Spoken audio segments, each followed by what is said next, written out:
ya el docente, y esto es uno de los dilemas, porque en realidad cambiarle el rol a una función que históricamente fue de transmisora de información, que fue de validadora de la información, lo que está bien y lo que está mal, que era el único lugar donde uno se podía enterar ciertas cosas, y esto no ha cambiado solo por Internet, ha cambiado antes, pero Internet lo llevó a su máxima exponente, hace que el docente tenga que tener una función distinta.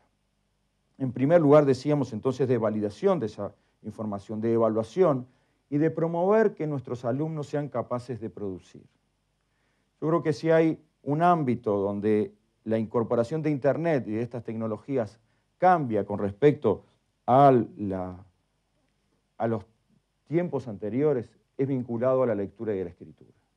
Y solo medio minuto sobre esto. En primer lugar, porque para acceder a estas tecnologías, a la máquina y a Internet, hay que leer y escribir. No se puede acceder de otra manera.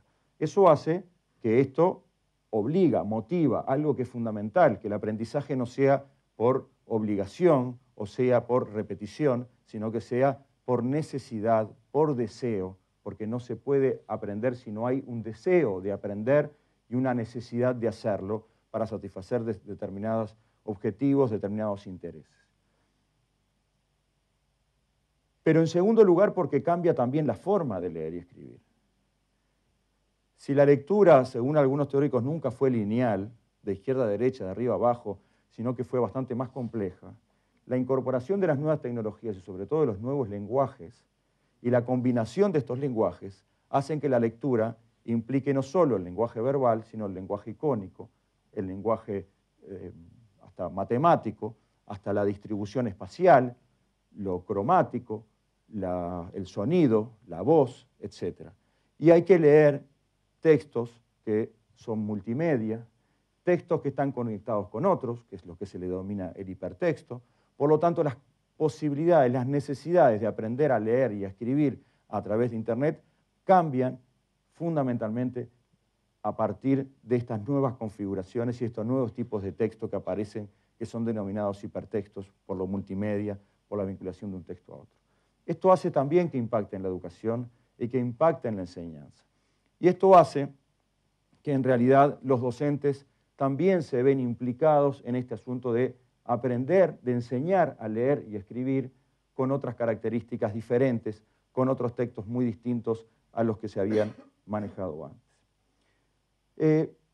Esto implica, de alguna manera, un cambio de paradigma de lo que debe ser la educación.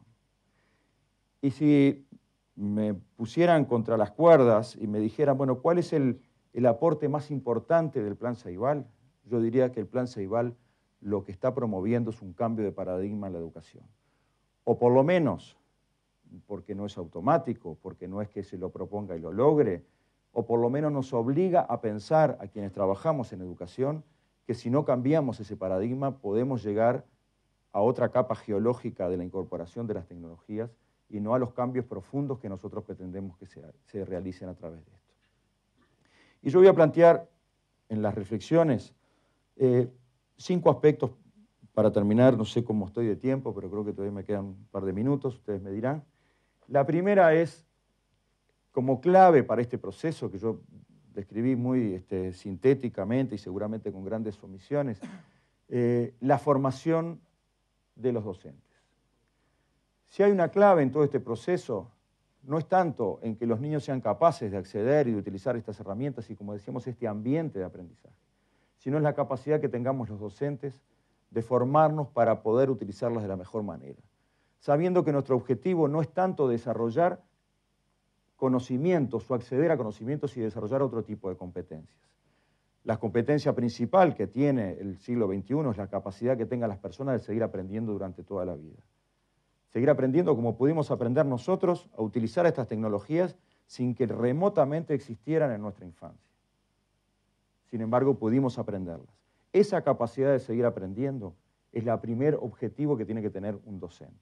Pero también la capacidad de promover la creatividad, de promover la característica de ser flexibles, de ser capaces de trabajar en equipo y con otros, porque la ventaja de las XO, y por la cual nosotros en la Comisión Política del Plan Ceibal seleccionamos estas máquinas, entre otras cosas, es porque tienen la capacidad y la posibilidad de trabajar colaborativamente.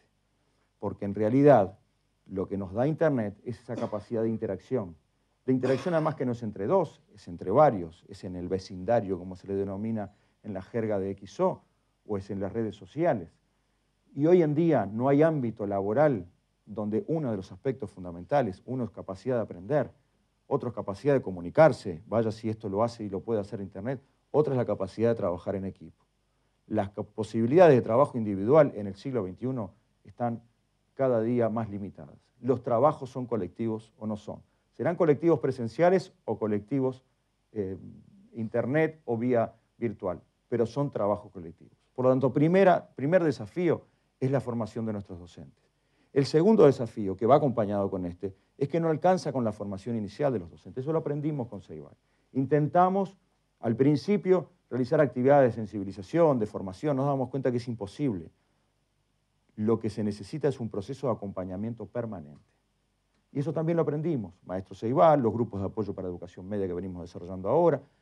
Hay que acompañar al docente en ese trabajo cotidiano para encontrar las mejores posibilidades y además, porque el desarrollo de las tecnologías, voy a decir una fórmula matemática que debe estar mal, acá estoy rodeado de ingenieros, que tiende al infinito, tiende siempre a más, se va alejando de lo que tenemos. Por lo tanto, el acompañamiento es un fenómeno permanente.